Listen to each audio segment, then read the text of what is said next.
Good morning प्यारे बच्चों, हार्दिक स्वागत है आपका हमारे यूट्यूब चैनल स्टडी क्लास में। बच्चों आज का टॉपिक आप सभी के लिए बहुत ही वेरी मोस्ट इम्पोर्टेंट होने वाला है। बच्चों आज का हमारा टॉपिक है कि श्वसन तथा दहन में क्या अंतर होता है। इस तरीके से यह टॉपिक बच्चों हर साल बोर्ड एग्जाम में 5 नंबर में पूछा जाता है।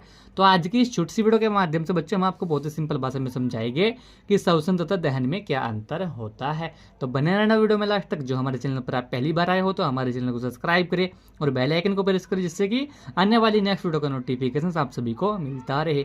देखिए बच्चों, श्वसन तथा दहन में अंतर, यानी कि बच्चों श्वसन को इंग्लिश में कहते हैं रेस्पिरेशन और दहन को इंग्लिश में कहते हैं कंब्यूशन। तो देखिए बच्चों, श्वसन तथा दहन में अंतर। श्वसन यह एक जैविक क्रिया है जो केवल सजीव कोशिकाओं में ही होती है। यानी कि श्वसन की जो क्रियाएं होती है यह एक जैविक क्रिया है जो केवल सजीव कोशिकाओं में ही होती है। और दहन में देखिए यह एक अजीव क्रिया है, यानी कि यह एक अजीव क्रिया है सजीव कोशिकाओं में, यानी कि सजीव कोशिकाओं से इसका कोई संबंध नहीं होता। यानी कि जो श्वसन था यह एक जैव क्रिया है जो केवल सजीव कोशिकाओं में होती है, लेकिन जो दहन है यह एक अजीव क्रिया है जो यानी कि जिसमें सजीव कोशिकाओं से इसका कोई संबंध नहीं होता है। यह इसका पहला अंतर होता है श्वसन तथा दहन में अंतर। ठीक है बच्चों, इसका दूसरा अंतर देखिए, श्वसन यह क्रमबद्ध अनेक चरणों में होती है।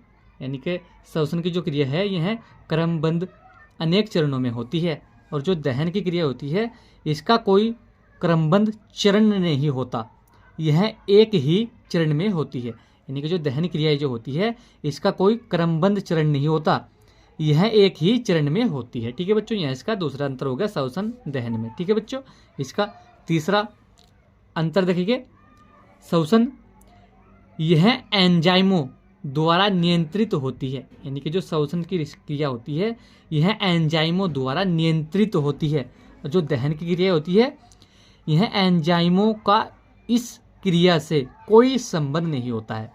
यानी कि जो दहन होती है, यानी कि जो श्वसन होती है यह एंजाइमों द्वारा नियंत्रित होती है, और जो दहन होती है इसमें एंजाइमों यानी कि एंजाइमों का इस क्रिया से कोई संबंध नहीं होता है। ठीक है, यह इसका तीसरा अंतर होगा बच्चों। इसी में इसका चौथा अंतर देखिए, श्वसन इसमें ऊर्जा का अधिकांश भाग एटीपी के रूप में संचित होता है। यानी कि जो श्वसन होता है इसमें ऊर्जा का अधिकांश भाग जो है एटीपी, यानी कि ए से एडेनोसिन और टी से ट्राई और पी से फॉस्फेट। ठीक है बच्चों, एटीपी की फुल फॉर्म भी आपसे किसी भी एग्जाम में पूछ लिया जा सकता है। तो ए से एडेनोसिन और टी से ट्राई और पी से फॉस्फेट, ठीक है बच्चों, के रूप में संचित होता है। और दहन में देखिए इसमें ऊर्जा का अधिकांश भाग ऊष्मा यानी कि हार्ट तथा प्रकाश यानी कि लाइट के रूप में मुफ्त होता है।